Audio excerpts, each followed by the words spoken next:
محرم کا مہینہ اسلامی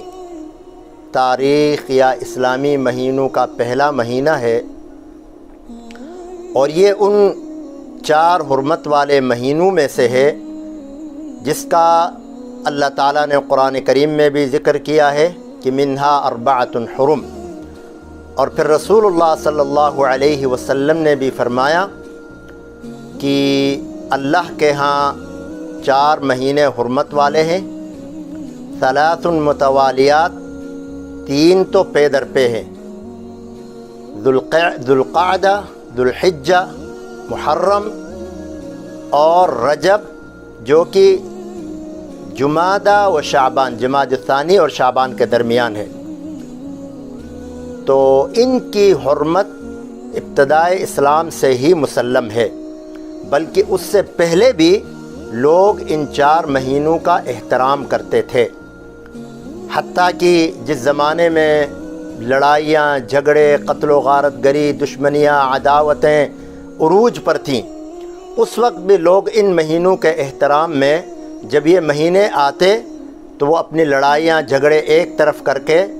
بھائی بندی کرتے اور آپس میں مل جل کر رہتے، بے خوف و خطر سفر کرتے، تجارتیں کرتے، ادھر ادھر آتے جاتے، کوئی خطرہ نہیں تھا، یہ ان مہینوں کے احترام کی وجہ سے۔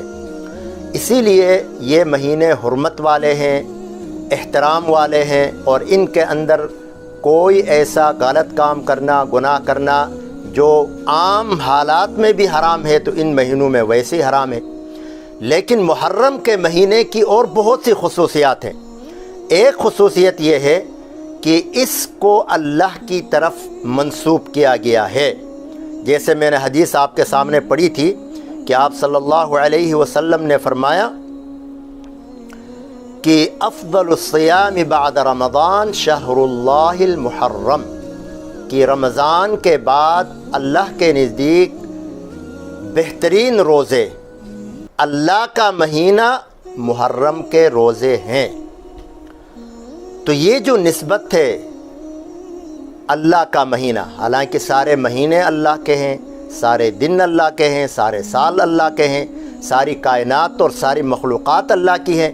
تو اس میں جو نسبت ہے اس سے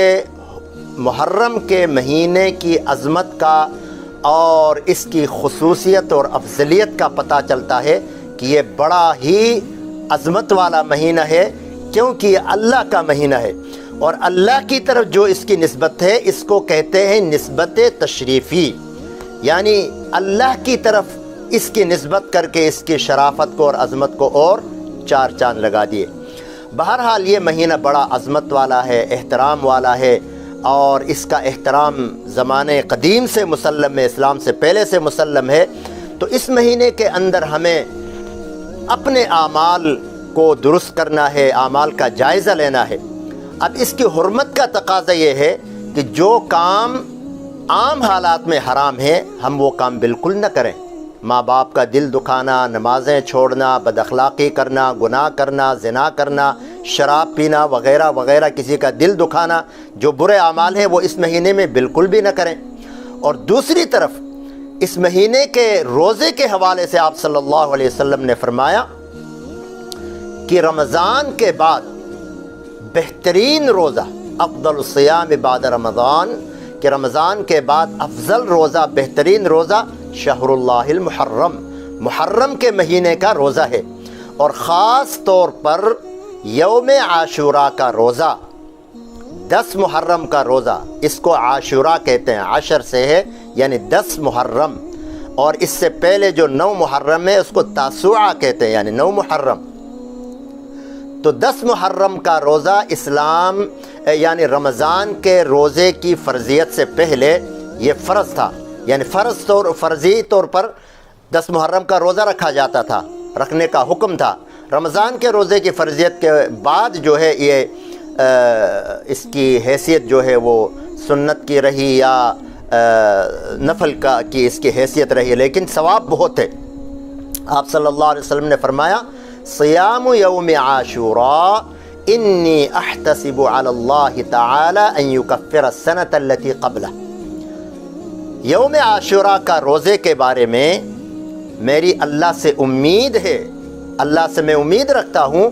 کہ 1 سال گزشتہ کے گناہوں کے لیے یہ دن، اس دن کا روزہ کفارہ ہے، یعنی اس ایک دن کے روزے کی وجہ سے گزشتہ سال کے گناہ معاف کر دیے جائیں۔ تو یہ اس مہینے کی عظمت ہے، احترام ہے۔ اسی لیے صحیح بخاری مسلم کی روایت ہے کہ حضرت عبداللہ ابن عباس رضی اللہ تعالی عنہ فرماتے ہیں کہ آپ صلی اللہ علیہ وسلم نے جب روزہ رکھا، بلکہ جب آپ مدینہ منورہ آئے، دوسری روایت ہے بخاری مسلم کی، تو آپ نے دیکھا کہ فوجد الیہود صیاما، دیکھا کہ یہود جو ہے ایک دن کا بڑا اہتمام سے روزہ رکھ رہے ہیں، یوم عاشوراء کو۔ پوچھا ما ھذا الیوم الذی تصومونہ، یہ کون سا دن ہے جو اتنے اہتمام سے تم لوگ روزہ رکھ رہے ہو؟ تو کہنے لگے یہ تو بڑا عظیم دن تھا، ھذا یوم عظیم، کہنے لگے کہ یہ تو بڑا عظیم دن تھا، قد انجى اللہ فیہ موسیٰ وقومہ واغرق فرعون وقومہ، اس دن اللہ تعالیٰ نے موسیٰ اور ان کی قوم کو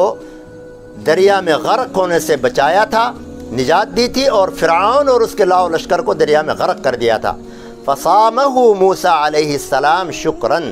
تو حضرت موسیٰ علیہ السلام نے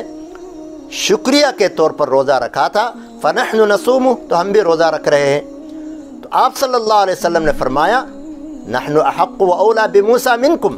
ہم تو تم سے زیادہ موسیٰ کے ماننے والے، ان کے زیادہ قریب ہیں، وہ بھی دعوت کی توحید کی دعوت دیتے تھے، اللہ کی طرف بلاتے تھے، ہم بھی بلاتے ہیں، تو اس لیے تعلیمات کے اعتبار سے ہم تم سے زیادہ موسیٰ کے ماننے والے اور ان کے قریب ہیں۔ فصامہ صلی اللہ علیہ وسلم وامر بصیامہ، تو آپ صلی اللہ علیہ وسلم نے 10 محرم کا روزہ خود بھی رکھا اور اپنے اصحاب کو بھی روزہ رکھنے کا حکم دیا۔ جب صحابہ کرام نے دیکھا کہ اس دن تو یہود بھی رکھ رہے ہیں، ہم بھی رکھیں، تو ان کے ساتھ ایک ظاہری مشابہت ہوگی، تو ان کی غیرت ایمانی تھی کہ انہوں نے کہا یا رسول اللہ ہم ان کے ساتھ مشابہت نہیں کر سکتے، حالانکہ عبادت ہے، روزہ ہے، پھر بھی ان کی غیرت ایمانی نے تقاضا نہیں کیا کہ ہم ان کے ساتھ مشابہت اختیار کریں۔ آج ہم اپنے ایمان کا جائزہ لیں، اپنے اعمال کا جائزہ لیں، ہمارے بہت سے اعمال یہودیوں کے بالکل قریب ہیں، ان جیسے ہیں، اور ہمارے نوجوان نسل یہود کی، نصارہ کی اور ہندوؤں کی تقلید کرتے ہوئے بڑا فخر کرتی ہے۔ بہرحال تو آپ صلی اللہ علیہ وسلم نے فرمایا کہ لئن بقیت الی قابل لاصومن التاسع، اگر میں زندہ رہا اگلے سال تک تو میں 10 کے ساتھ 9 محرم کا بھی روزہ رکھوں گا، لیکن فلم یأتی العام المقبل حتی توفی رسول اللہ صلی اللہ علیہ وسلم، اگلے سال آنے سے پہلے آپ صلی اللہ علیہ وسلم کا انتقال ہو گیا، آپ دنیا سے چلے گئے۔ لیکن آپ صلی اللہ علیہ وسلم نے، حضرت ابو قتادہ رضی اللہ تعالی عنہ کی روایت ہے کہ ایک آدمی نے آپ صلی اللہ علیہ وسلم سے یوم عاشوراء کے بارے میں پوچھا، یہ دوسری حدیث ہے، اس میں اس کی فضیلت کا ثواب ہے۔ تو آپ صلی اللہ علیہ وسلم سے جب یہ کہا گیا کہ یا رسول اللہ ھذا یوم تعظمہ الیہود، یہ تو اس دن تو یہود اس کا احترام کرتے ہیں، اس میں روزہ رکھتے ہیں، ہم ان کے ساتھ مشابہت نہیں کر سکتے۔ تو آپ صلی اللہ علیہ وسلم نے فرمایا کہ آپ ایسا کرو،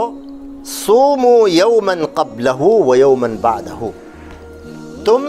ایک دن اس سے پہلے اور ایک دن اس کے بعد کا روزہ رکھو، اور ایک روایت میں صوم قوما یوما قبلہ او یوما بعدہ، کہ تم 10 محرم سے ایک دن پہلے کا رکھو یا ایک دن بعد کا رکھو۔ مطلب یہ کہ پہلے کوشش کرو کہ تم 9 اور 10 کا روزہ رکھو، اگر کسی وجہ سے 9 محرم کا نہ رکھ سکے تو 10 کے ساتھ 11واں محرم کا رکھو، تاکہ تمہارے 2 ہو جائیں، یہود کا 1 ہو جائے اور تم ان سے الگ ہو جاؤ، ان کے ساتھ مشابہت نہ ہو۔ تو اس حوالے سے یہ محرم کا مہینہ بڑا عظیم ہے، اس کے اندر جو کرنے والے اعمال ہیں وہ یہی ہیں کہ آپ صلی اللہ علیہ وسلم نے، صحابہ نے اس دن روزہ رکھا ہے، ہم نے بھی رکھنا ہے، اور اپنی نسبت اس مبارک سلسلے کے ساتھ ملانا ہے، اور 10 محرم کا روزہ رکھنا یہ ہمارے لیے بڑی فضیلت کا کام ہے، 1 سال گزشتہ کے گناہوں کا کفارہ ہے۔ اللہ تعالی ہمیں محرم کا روزہ 10 محرم کا روزہ رکھنے کی توفیق عطا فرمائے، اور باقی آپ جتنا محرم کے مہینے میں روزہ رکھ سکتے ہیں رکھیں، اللہ تعالی ہمیں عمل کی توفیق عطا فرمائے۔ مفتی شفیع الرحمان کے یوٹیوب چینل کو سبسکرائب کریں اور بیل آئیکن پر کلک کریں۔